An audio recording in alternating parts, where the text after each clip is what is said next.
They traveled to Iceland, leaving me behind. My cousin shared a post online. Unforgettable family adventure, thanks to the one who pulled it off. That one was me. I footed the bill, $9,800 in charges. Then my aunt accidentally sent me a message meant for her sibling. He's too spineless to speak up. So I took action. I voided everything. At 5:07 a.m. Iceland time, my phone lit up. 22 missed calls. One text from my dad. "Why would you do this?" It all began with a social media post. My cousin Brianna, the type who thinks filters define her, uploaded a photo of herself in a teal jacket on a glacier, flashing a peace sign and clutching a pricey Reykjavik latte. The caption stung more than it should. Unforgettable family adventure, thanks to the one who pulled it off. No mention of me, no tag, just a vague nod as if I should feel honored from a distance. As if the funds for their chic rental and those hot spring snapshots materialized out of nowhere. That was me. $9,800. That's what vanished from my account over 2 weeks, siphoned through scattered charges. First, $740 to Icelandair. Then $1,320 for a Reykjavik lodge. Another $500 here, $2,100 there. I spotted the trend days before their departure. When I questioned Aunt Maureen, she feigned confusion, insisting she had no clue how my card was involved. And I bought it. I didn't press her. I've always had a soft spot for family, avoiding conflict like it's my job. They knew it. I was still wrestling with what to do when they jetted off.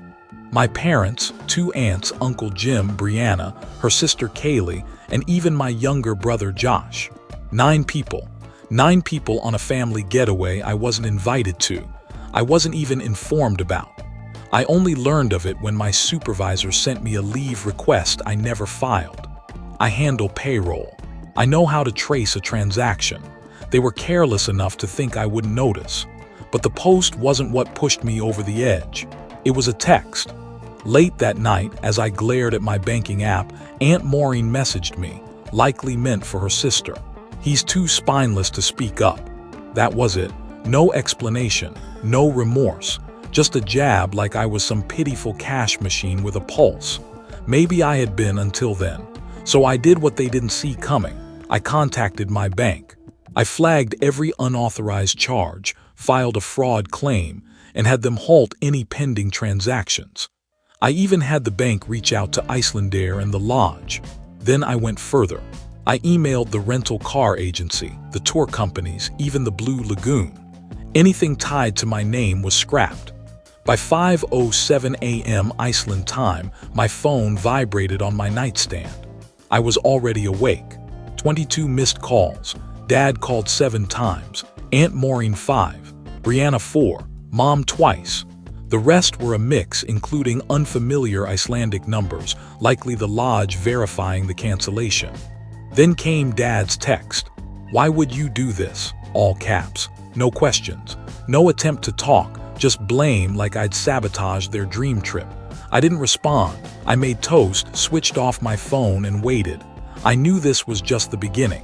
When I powered my phone back on that evening, their trip was unraveling. I expected drama. Maybe frantic voicemails or Mom guilting me about better ways to handle it. But not total chaos. The moment the bank canceled the lodge reservation, they were locked out. No concierge, no negotiation. Just a keypad code that stopped working at 4 p.m. local time. They'd been out exploring a volcanic beach. When they returned, the door stayed shut. I hadn't touched their flights, those they paid for themselves, but everything else. My name was on it. The SUV rental terminated, tour canceled, Blue Lagoon. They arrived in swimsuits and were turned away at the entrance. They were clueless until Aunt Maureen received the bank's email, forwarded to me. She didn't deny it. She just sent it to the family group chat with. Guess he finally found some guts. I wasn't in the chat. Josh sent me the screenshot, no comment, just the image. They scrambled for emergency flights back to the US. Only Brianna and Kaylee lingered an extra night for some influencer stunt, a free dinner for a post. Everyone else returned early. All their plotting, all their scheming, ended with them shivering at Reykjavik's airport, out thousands each. Then they showed up at my place. I own a modest duplex in Portland, earned through years of scraping by while ignoring family jabs about being the dull one. 2 days after they landed, they arrived. Mom, Dad, Aunt Maureen, Uncle Jim, Josh, and even Brianna, craving the spectacle. They hammered on my door so hard the frame rattled. It started polite or fake polite. The air was thick with resentment. Mom went for guilt, asking why I didn't talk to them before pulling the plug, like I hadn't already questioned the charges pre-trip. Aunt Maureen accused me of wrecking a rare family memory and shaming them. Uncle Jim said I made them look like thieves. Dad just stood back, arms folded, expecting an apology. For 6 hours they lingered. 6. I didn't offer snacks or drinks. I sat, letting them rant. Brianna tried showing me photos of what could have been. Josh barely spoke, just sat there. Then Aunt Maureen dropped the bomb. "We think you owe us for what you destroyed." Something in me cracked. I asked if she wanted the full breakdown of their theft or just the total. She didn't like that. They didn't leave willingly. I threatened to call the cops. That got them moving. As Dad left, he turned and said, "You think you're hurting us, but this will only make things worse for you." I didn't answer. I locked every bolt and waited. I knew they'd be back.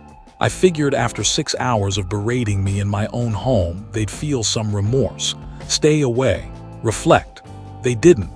Days passed with no contact. I blocked everyone except Josh. He stayed quiet during the visit but didn't stand up for me either. Something about him felt different, like he got it but didn't know how to act. 3 days later, he texted, "They're planning to come back."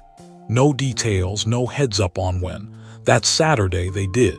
Around 2 p.m., I saw Uncle Jim's grimy white SUV parked sloppily, leaking oil into my neighbor's driveway. Mom, Dad, Aunt Maureen, Uncle Jim, and this time, Kaylee instead of Brianna, stood on my porch in a mismatched hoodie like she was dragged along. They rang the bell, knocked once, then harder. I heard Dad call my name like we were pals. I stood behind the door, watching through the peephole for a minute. When I cracked it open, keeping the chain on, Mom asked if we could just talk. I said no. I'd said everything last time. She gave me a half-angry, half-begging look, insisting they wouldn't leave until we sorted this out. Like it was a two-way dispute, not them stealing nearly 10 grand. I gave them 10 seconds to leave. Mom wedged her foot in the door. I don't know if it was reflex or fury, but I pushed it harder than intended. She stumbled, grabbed the railing, and stared like I'd betrayed her. Uncle Jim stepped up, but I had my phone out, camera on, ready to dial. I told them I recorded their first visit. I called it trespassing. I said this was their last chance to see my porch without a judge involved. They left, but not quietly. Dad lingered at the steps, staring, trying to make me back down. Aunt Maureen muttered to herself, shaking her head as she stomped to the car. Kaylee slammed the door so hard it echoed. None looked back. That night I left every light on, couldn't sleep. The next morning my car told the story. Driver's side mirror smashed, dangling. A deep dent above the wheel made with something sharp. Not random, a warning. I checked the block for witnesses. No luck. No cameras caught it, but mine did. They returned at 2:40 a.m. Same SUV parked across the street. No masks, no effort to hide. Just walked up, wrecked my car in under 2 minutes, and left. Uncle Jim was clear on the footage, gripping what looked like a crowbar. I didn't confront them. I saved the video, backed it up 3 times, and started planning. If they thought this was over, they were about to learn what happens when I push back. Hard. I drove to the police station that morning. Brought the footage, time-stamped, undeniable. Uncle Jim in his worn jacket wielding a crowbar. Kaylee in the background giggling. Mom by the SUV keeping watch. No disguises. Just arrogance, thinking I'd stay quiet. The officer watched the clip and gave me a look I'll never forget. He asked, "Do you want to press charges?" I said yes. No hesitation. It wasn't about the car, it wasn't even the money. It was their nerve showing up again and again, acting like I owed them, like my anger wasn't valid. They didn't arrest anyone that day, processes take time. But 2 days later, something wild happened. The footage leaked.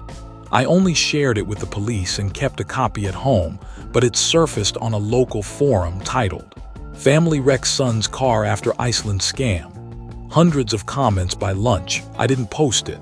Maybe a cop shared it or Josh leaked it. I never confirmed. By night, people tagged Brianna and Kaylee on social media. Someone found Aunt Maureen's profile and spammed the video under her Iceland photos. Uncle Jim's contracting business page got slammed with fake reviews. Dozens. They weren't just angry, they were exposed. They came back. Not knocking this time. I heard car doors slam and saw them screaming from my lawn. Mom shouted that I'd destroyed her life.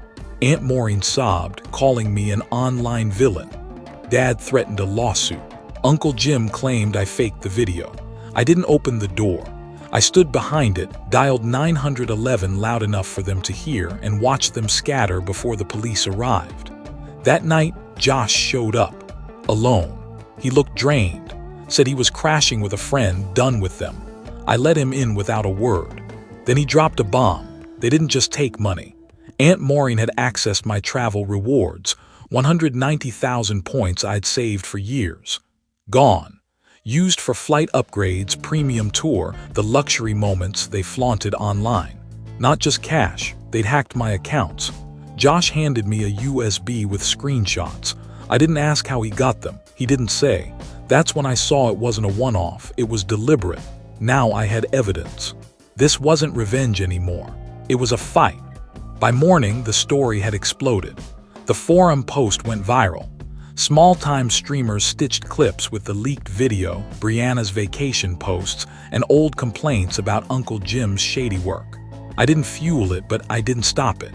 My inbox overflowed, news outlets, strangers offering support, even a podcast about family cons. I ignored them all. Josh stayed on my couch, barely eating, asking things like, "Will they go to jail?" Or, "Are you really going through with it?" I said I'd hired a lawyer. He didn't ask who paid. A week later, they tried their most pathetic move. A blocked number called, I answered. It was Mom, eerily calm, saying they wanted peace. A meeting to resolve things. It sounded scripted. I said I'd consider it. That night, Josh asked if I'd ever thought about wearing a recorder. I laughed, thinking he was kidding. He wasn't. He'd overheard Aunt Maureen and Dad plotting. They weren't seeking peace. They wanted to trick me into admitting I canceled everything out of spite, that the charges were legit. They were still trying to screw me, just smarter, so I set my own trap. Agreed to meet at a busy cafe, public, cameras everywhere. My lawyer approved recording. Josh sat nearby, phone aimed at us. Just me, Aunt Maureen, and Dad. They arrived with fake warmth, smiling, ordering drinks, asking about my job. I stayed quiet, letting them talk. They offered a deal. Drop the reports, no lawsuits, and they'd pay me $3,000. Out of $9,800 and 190,000 points. They said it was all they could afford after rebooking costs and emotional toll. Then Aunt Maureen said it. "We know you canceled it all to get back at us. You didn't really believe it was fraud." Right into the mic. I didn't react. I sipped my coffee, thanked them, and left. Josh followed. We didn't speak until we were in the car. I sent the audio to my lawyer immediately. We had them. That night, someone threw eggs at my windows. I didn't care. They had no clue what was coming. 2 weeks later, the police called. Charges were filed. Unauthorized financial access, property damage, and conspiracy, backed by the audio of them admitting fraud and trying to manipulate me. Uncle Jim was first, already shaky from his business troubles. The car vandalism footage sealed it: damage, trespassing, conspiracy. Then the IRS stepped in. Someone, maybe a bored netizen, maybe a Brianna hater, tipped them off via the viral thread. Uncle Jim hadn't declared side income. Some went through Kaylee's and Brianna's payment apps. Aunt Maureen had used a fake charity to snag travel discounts.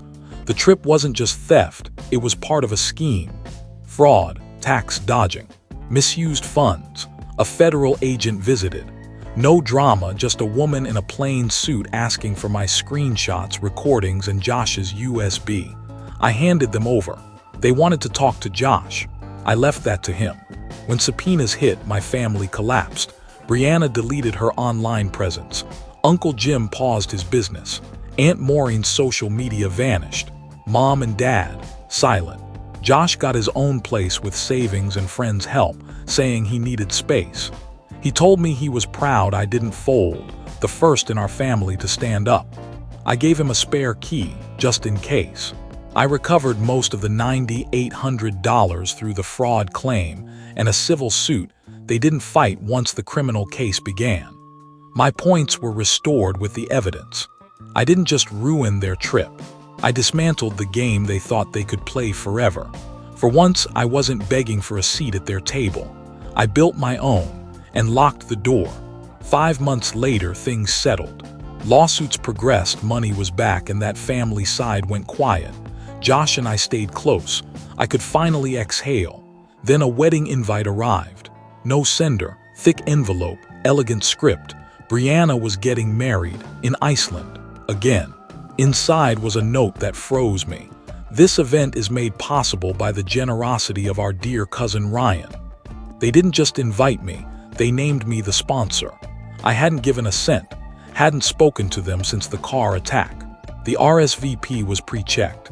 Yes, a flight voucher included, like they'd cast me as the hero in their redemption arc.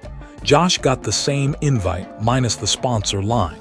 He said they were framing it as a reconciled family, calling the fiasco a misunderstanding. Aunt Maureen called it healing. Josh had a better idea. He'd go, not to cheer. He bought a mic and a small camera.